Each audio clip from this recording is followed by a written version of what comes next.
சென்னையில் வெள்ள நிவாரண கணக்கெடுப்பு பணி 70% வரை நிறைவு பெற்றுள்ளதாக தெரிவிக்கப்பட்டுள்ளது. இந்த பணிகள் எப்போது முடியும் என்பது குறித்து எமது செய்தியாளர் பாஸ்கர் தரும் நேரடி தகவல்களை தற்போது பார்க்கலாம்.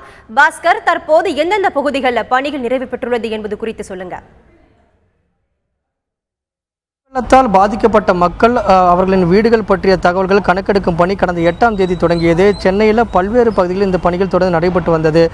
குறிப்பாக அதிக பாதிப்புக்குள்ளான சைதாப்பேட்டை, ஜாஃபர்கான்பேட்டை, அதை சுற்றியுள்ள பகுதிகளிலும், அதே போல் அரும்பாக்கம், ஐனாவரம் உள்ளிட்ட பகுதிகளிலும், வேளச்சேரி, தரமணி உள்ளிட்ட அனைத்து பகுதிகளிலும் இந்த பணிகளானது 70% முடிவடைந்திருக்கிறதாக அதிகாரிகள் நமக்கு தகவல் கொடுக்கப்பட்டிருக்கின்றனர். அதன் அடிப்படையில் பார்க்கும்போது ஒவ்வொரு வீட்டுக்கும் செல்லக்கூடிய வருவாய் மற்றும் இதர துறையைச் சேர்ந்த 3000க்கும் மேற்பட்ட பணியாளர்கள் ஒவ்வொரு வீடுகளுக்கும் சென்று குடும்பத் தலைவர்களுடைய பெயர்கள், தலைவர்களது பெயர்கள், அவருடைய முகவரி, அதைத் தொடர்ந்து தொலைபேசி எண், வங்கி கணக்கு எண், வீடு எந்த வகையான வீடு பாதிப்புக்குள்ளாக இருக்கிறது என்பது போன்ற தகவல்களை அவரிடம் பெற்று அது தொடர்பான கையொப்பமும் அந்த படிவத்திலும் பெற்றுக்கொள்கின்றனர்.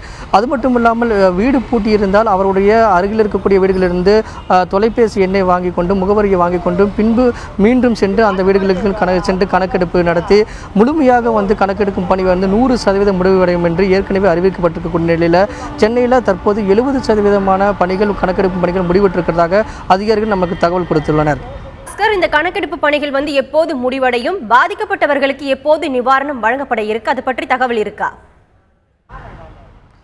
மழை வெள்ளத்தால் பாதிக்கப்பட்ட குடும்பங்கள் என்று சென்னையில் எடுத்துக்கொண்டால் 11 லட்சத்துக்கும் மேற்பட்ட குடும்பங்கள் என்று கணக்கிடப்பட்டிருக்கிறது. தற்போது 8 லட்சத்துக்கும் மேற்பட்ட குடும்பங்களுடைய தகவல்கள் பெறப்பட்டிருக்கிறதாகவும் அந்த தகவல்கள் பதிவேற்றம் செய்யக்கூடிய நடவடிக்கையில் தற்போது ஈடுபட்டு வருகின்றன என அதிகாரிகள் தெரிவித்திருக்கின்றனர். அது மட்டும் இல்லாமல் இந்த தகவல் அடிப்படையில் பார்க்கும்போது மீதம் இருக்கக்கூடிய மற்ற கணக்கெடுக்கும் பணியானது மேலும் 5 நாட்களுக்கு நடைபெறும் என்றும் 100% கணக்கெடுப்பு பணியை முடிவிட்டு பாதிக்கப்பட்ட மக்களுக்கு நிவாரணத் தொகை முழுமையாக சென்றடைய வேண்டும் என்ற அடிப்படையில் வங்கி கணக்கு எண்ணும் பெறப்பட்டிருக்கிறது.